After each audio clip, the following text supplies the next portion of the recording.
नमस्कार प्रियजन, मेरा नाम पूजा भुटानी है और पूजा की रोचक कहानियों में मैं आपका तहे दिल से स्वागत करती हूँ। तो दोस्तों, आज मैं आपको कार्तिक माह में सुनी जाने वाली पोपाबाई की कहानी सुनाती हूँ। तो चलिए सुनते हैं आज की कहानी। एक समय की बात है, एक गांव में एक सुंदर सुशील कन्या रहती थी। वह विष्णु भगवान की अनन्य भक्त थी। वह नित्य नियम से विष्णु भगवान की पूजा अर्चना करती थी। एक दिन की बात है, उन्होंने अपने भाई से कहा कि उन्हें नगर के बाहर एक कुटिया बना के दे दी जाए, ताकि वे विष्णु भगवान की भक्ति करते हुए अपने आगे का जीवन व्यतीत कर दें। और उन्होंने नगर की गांव की औरतों को कहा कि वे अपने गाय बछड़ों को उनके पास छोड़ जाया करें, ताकि वे उनकी सेवा कर सकें। बदले में वे उनको उनके घर का बचा हुआ भोजन दे दिया करें, ताकि वे अपने जीवन निर्वाह आसानी से कर सके। इस तरह कहते हुए करते हुए वह अपने जीवन का निर्वाह करती रहीं और अपने विष्णु भगवान की भक्ति में लीन रहने लगी। एक समय की बात है, नगर का राजा वहां से निकला कुटिया के पास से। तो उसकी नज़र कुटिया पे गई। उसने देखना चाहा कि इस कुटिया के में कौन रहता है। तो राजा जिज्ञासावश उस कुटिया के पास गया। उसने दरवाज़ा खटकाया तो अंदर से पोपाबाई की आवाज़ आई कि कौन। तो राजा ने कहा, मैं नगर का राजा हूँ। तो पोपाबाई ने कहा कि मैं किसी पराये मर्द को नहीं देखती, आप जहाँ से आए हो वहीं चले जाओ। पोपाबाई की आवाज़ सुनकर राजा उन पर मोहित हो गया और उनको देखने की जिज्ञासा और अपनी पत्नी बनाने की जिज्ञासा जागी। और तो वह अपनी शक्ति का प्रयोग करते हुए कुटिया में दाखिल हो गया और पोपाबाई को शक्तिपूर्वक अपने राज्य में ले जाने लगा। जब राजा शक्तिपूर्वक और पोपाबाई को अपने राज्य में ले जाना लगा, तो पोपाबाई ने उन्हें श्राप दे दिया और बोला कि जा, तेरा संपूर्ण राज्य नष्ट हो जाए। जब राजा पोपाबाई को अपने राज्य में ले गया, तब उनकी रानियों ने कहा कि आप ये किसको ले आए हैं, इन्हें इनकी कुटिया में वापस छोड़ आए, नहीं तो हमारा संपूर्ण राज नष्ट हो जाएगा।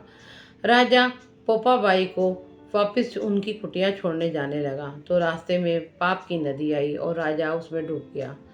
अंत में पोपाबाई भी स्वर्गलोक को प्राप्त हुई। जब पोपाबाई स्वर्गलोक को प्राप्त हुई, तो धर्मराज जी ने उन्हें स्वर्ग का राज्य सौंप दिया। एक समय की बात है, एक सेठ और सेठानी मृत्यु के बाद स्वर्गलोक में पहुंचे।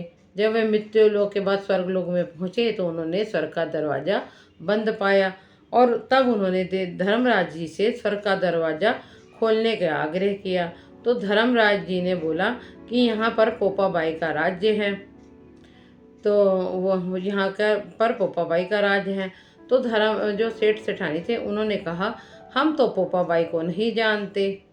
तो धर्मराज जी ने उन्हें कहा कि आपको हम 7 दिन का समय देते हैं। आप मृत्यु लोक में जाइए और 8 कोपरों में राई भरकर उस पर 5 कपड़ा रखकर 7 दिनों तक नित्य नेम करें और कथा सुने और उद्यापन करें और बोले, राज है पोपाबाई का, लेखा लेगी राई राई का। इस तरह के वचन करें, तब ये द्वार आपके लिए स्वर्ग का द्वार आपके लिए खुलेगा।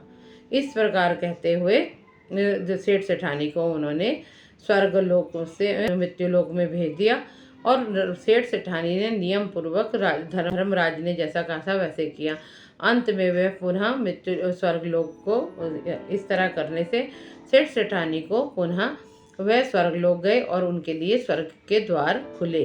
तो हे पोपाबाई, जैसे उस सेठ और सेठानी पर अपनी कृपा करी और उनके लिए स्वर्ग के द्वार खोले, वैसे ही इस कथा को सुनने वाले और इस कथा को कहने वाले व्यक्ति पर भी अपनी कृपा दृष्टि जरूर बनाना।